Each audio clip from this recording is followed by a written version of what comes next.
एक शाम रघुवीर खेत से लौट रहा था, तभी उसे कुएं के पास किसी की रोने की आवाज आई। पहले लगा कोई बच्चा है, पर जब पास पहुंचा तो आवाज अचानक बंद हो गई। रघुवीर ने देखा, कुएं की जंजीर खुली थी। कौन है? बाहर आओ, मजाक मत करो। चंपा जब आई, उसने देखा रघु कांप रहा था। तू डर रहा है? ये यकीन नहीं हो रहा। जो देखा वो इंसान नहीं था। उसके बाल गीले थे, चेहरा धुंधला, और उसके हाथ में मेरे पिताजी का रुमाल था। रघु और चंपा पहुंचे बाबा के पास। बाबा ने चुपचाप एक पुराना संदूक खोला, जिसमें थी एक तलवार, एक चिट्ठी और एक अंगूठी। ये तेरे बाबूजी की निशानी है। उन्होंने मुझसे कहा था, अगर कभी रघु कुएं के पास जाए तो ये दे देना। पर याद रखो, हर सच को उजागर करने की कीमत होती है। मैं पीछे नहीं हटूंगा। गांव में हलचल मच गई। लोग कहने लगे, फिर से अंधा कुआं जाग गया। मुखिया रामकेशव ने सबको बुलाया। देखो, जो हुआ वो दुर्घटना थी। अब रघु कहानी बना रहा है। कुएं के पास मत जाओ, वरना पंचायत से बाहर कर दिए जाओगे। अगर आप सच्चे हैं तो हमें वहां जाने से क्यों रोक रहे हो? मुखिया की आंखों में डर झलक उठा, जो उसने झूठी हंसी में छिपा लिया। रघु को अपने पिता का पुराना बक्सा मिला। उसमें एक डायरी थी। उसके अंतिम पन्नों पर लिखा था, मैंने कुछ देखा है कुएं के नीचे। एक रास्ता, एक मंदिर और एक स्त्री की आत्मा मेरी जिंदगी खतरे में है। अगर मैं ना लौटा तो रघु को ये सब बताना। रघु और चंपा तय करते हैं, अगली अमावस को कुएं के अंदर उतरेंगे। अब मैं सिर्फ अपने पिता के लिए नहीं, इस गांव के सच के लिए लड़ूंगा। रात के तीसरे पहर में रघुवीर अपने पिताजी का संदूक खोलता है। चंपा सामने चौकी पर बैठी है। बक्से में पड़ी एक पुरानी डायरी की जिल्द फटी हुई थी। पहले पन्ने पर लिखा था, अगर मैं मर जाऊं तो इसे सिर्फ रघुवीर पढ़े। उसे सच्चाई जानने का हक है। 15 जून। कुएं के पास से अजीब आवाज आई, जैसे कोई रो रहा हो। मैं साहस करके गया। वहां एक रास्ता है, नीचे उतरता हुआ, शायद सैकड़ों साल पुराना। मतलब तुम्हारे पापा खुद उस रास्ते पर गए थे? हाँ, और अगली एंट्री में लिखा है, रास्ते के अंदर एक मंदिर है। उसके दरवाजे पर लिखा था, सिंदूर को मत छूना, वो श्रापित है। अगली अमावस की रात तय हुई। दोनों ने रस्सी, टॉर्च, हल्का खाना और वह डायरी साथ ली। बालाजी बाबा ने अंतिम बार समझाया, बचवा, नीचे केवल सच नहीं मिलेगा। वहां डर, धोखा और आत्माओं का हिसाब है। अगर कुछ समझ ना आए तो काली दीवार से आगे मत जाना। रात 12:09 बजे, अमावस की घुप काली रात। रघु और चंपा दोनों कुएं की जंजीर हटाकर नीचे रस्सी से उतरते हैं। जैसे जैसे नीचे गए, हवा ठंडी, बदबूदार और भारी होती गई। ये तो किसी और ही दुनिया में ले जा रहा है। कुएं की तली पर एक पत्थर का दरवाजा मिला, वैसा ही जैसा डायरी में लिखा था। दरवाजे पर लिखा था, जहां रक्त गिरा वहीं पाप जगा। भीतर जाने वाला वापस ना आया। तो मैं पहला बनूंगा जो वापस आएगा, अपने बाप की सच्चाई के साथ। दरवाजा खुलते ही दोनों एक लंबे सुरंग में पहुंचे, जहां दीवारों पर जलती मशालें थी, जैसे कोई अभी भी वहां रहता हो। ये जगह तो जिंदा है। सुरंग के अंत में एक छोटा सा पत्थर का मंदिर मिला, जिस पर मां काली की मूर्ति थी और उसके ठीक नीचे एक सिंदूरी थाल। डायरी में लिखा था, उस थाल को मत छूना, वही श्राप का केंद्र है। किसी ने खून से सिंदूर चढ़ाया है और जब भी कोई छूता है, आत्माएं जाग उठती हैं। चंपा ने अचानक किसी स्त्री की धीमी सिसकी सुनी। मेरा पाप क्या था? मेरा पाप क्या था? तूने भी सुना? हाँ, और वो यही कहीं है। वो दीवार जहाँ से आवाज आई, वहाँ एक उकेरा गया चित्र था। एक स्त्री जिसे सती किया जा रहा है और उसे रोकने की कोशिश कर रहा एक सेनापति। ये चेहरा, ये तो मेरे पिताजी जैसा है। डायरी के अंतिम पन्ने में लिखा था, अगर मुझे कुछ हुआ तो जान लेना, ठाकुर रामकेशव मुझे रोकना चाहता था। वह जानता है कि मैं सच के करीब हूँ। वह उस वंश का आखिरी वारिस है जिसने ये श्राप पाया। मतलब मुखिया ठाकुर जानबूझकर हमें झूठी कहानियों में फंसाता रहा। मंदिर के नीचे एक पत्थर की पट्टी पर लिखा था, अगर सिंदूर हटा तो आत्मा जागेगी। और तब वो वंश जो पापी था, उसका अंत निश्चित है। तो असली श्राप इस सिंदूर में बंद है। और जो आत्मा बोल रही थी वो। एक स्त्री की गूंजती आवाज आती है। मेरा पाप ये था कि मैंने सच को बचाने की कोशिश की। चंपा की आंखों में आंसू थे, रघु के हाथ कांप रहे थे और गूंज रही थी एक सच्चाई जो न तो कोई सुनना चाहता था, न कोई मानना। पर अब वो बाहर आने वाली थी। रात हो चुकी थी। कुएं के नीचे हवा भारी थी।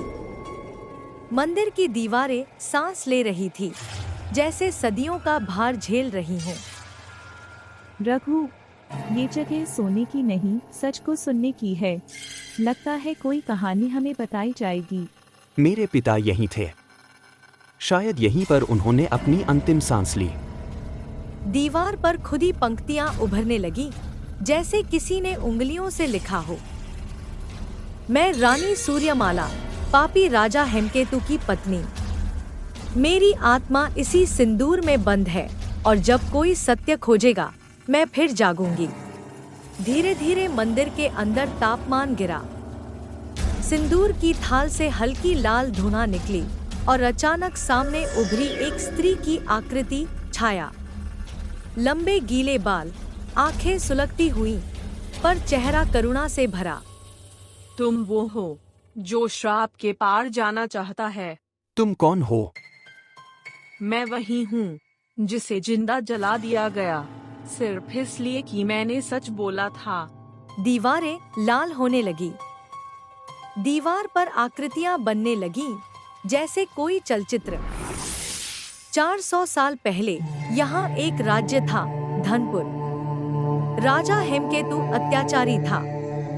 उसकी रानी सूर्यमाला एक सीधी पर तेजस्वी स्त्री थी। राजा हेमकेतु, जिसने मेरे खिलाफ आवाज उठाई, उसे जिंदा जलाओ। रानी सूर्यमाला, राजन, प्रजा की चीखें अब ईश्वर तक पहुंच चुकी हैं। जुल्म का अंत होगा। राजा, तू ही साजिश कर रही है। तू ही मेरे खिलाफ जादू कर रही है। उसी रात रानी को सती की आग में धकेल दिया गया, लेकिन उसके साथ सिंदूर की थाली भी जली और तब एक श्राप बना।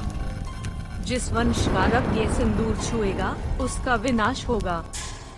रघुवीर, तू उसी राजा की संतान नहीं, बल्कि रानी सूर्यमाला के गुप्त रक्षक की औलाद है।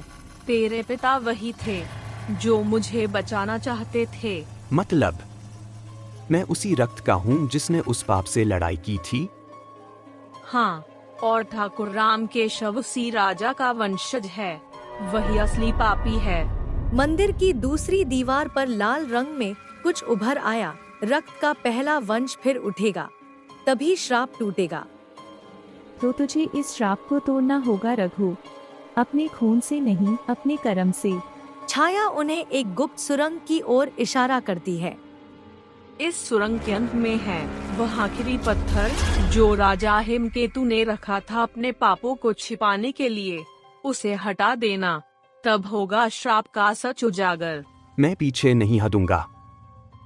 याद रखो रघुवीर, ये लड़ाई अब सिर्फ पाप के विरुद्ध नहीं, बल्कि पूरे गांव के भविष्य के लिए है।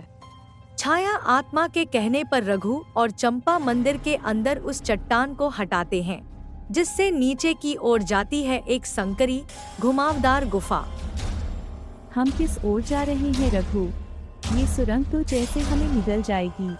हम अंधेरे को पार कर रहे हैं चंपा, अपने वजूद की ओर। जैसे जैसे दोनों नीचे उतरते हैं, हवा भारी होती जाती है। टॉर्च की रोशनी भी अजीब तरह से टिमटिमाती है। ऐसा लग रहा था जैसे दीवारें भी कुछ कह रही हों। सुरंग के बीच में एक पुराना पत्थर आता है जिस पर खुदा है, शरीरन नश्वरण परम पापन यदि सत्य छिपे। जो देखे मृत्यु की आंखें वही करे विनाश से साक्षात्कार। जिसने मृत्यु की आंखें देखी वही इस पाप को मिटा सकता है। मतलब यह लड़ाई आसान नहीं होगी। अचानक पत्थर हिलता है, उससे निकलती है एक डरावनी विशाल आकृति, आधा मानव आधा राक्षसी। मैं हूँ गजकेतु, श्राप का रक्षक। जो सत्य खोजने आया है उसे पहले अपने भीतर के अंधकार से लड़ना होगा।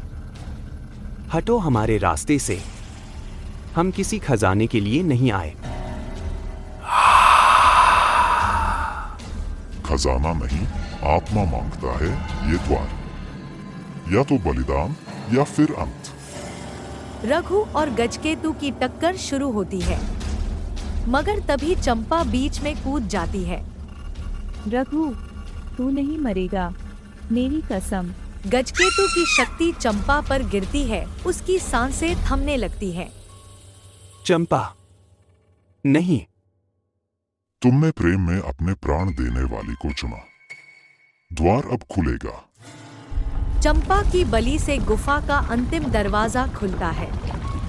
पत्थर हिलते हैं और सामने एक अति प्राचीन शिला निकलती है जिस पर रानी सूर्यमाला के अंतिम शब्द खुदे हैं।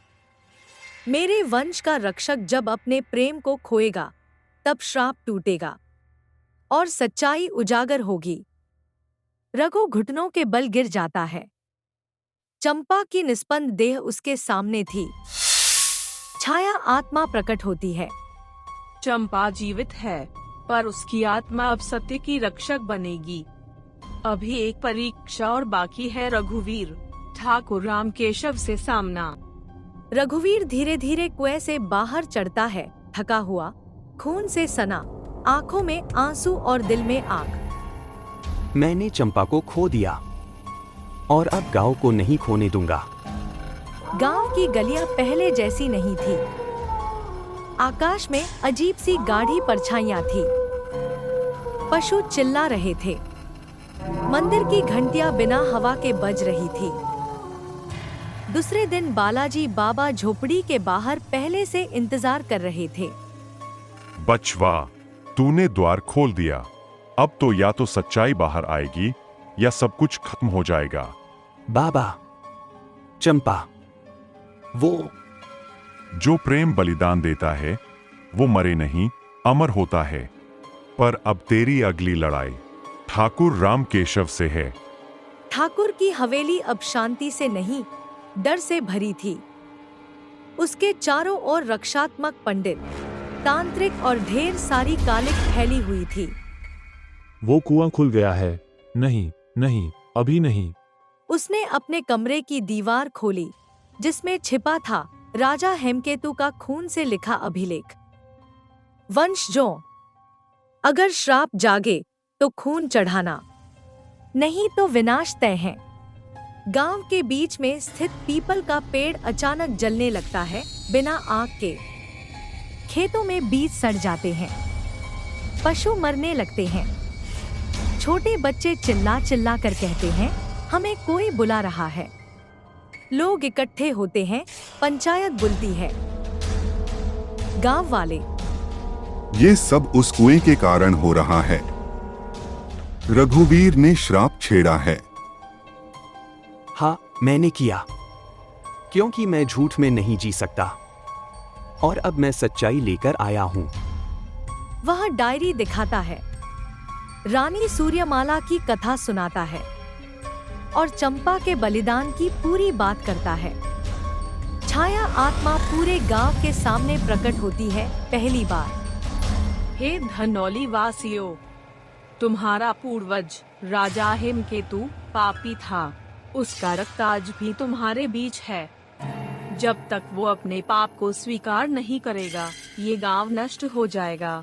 लोग सहम जाते हैं। ठाकुर चीखता है। मैं राजा का वंशज हूँ, पर मैं कुछ नहीं मानता। ये श्राप, ये आत्मा, सब ढोंग है। ठाकुर की बात सुनते ही हवेली की दीवारें खुद ब खुद गिरने लगती हैं। आग की लपटें हर ओर फैलती हैं।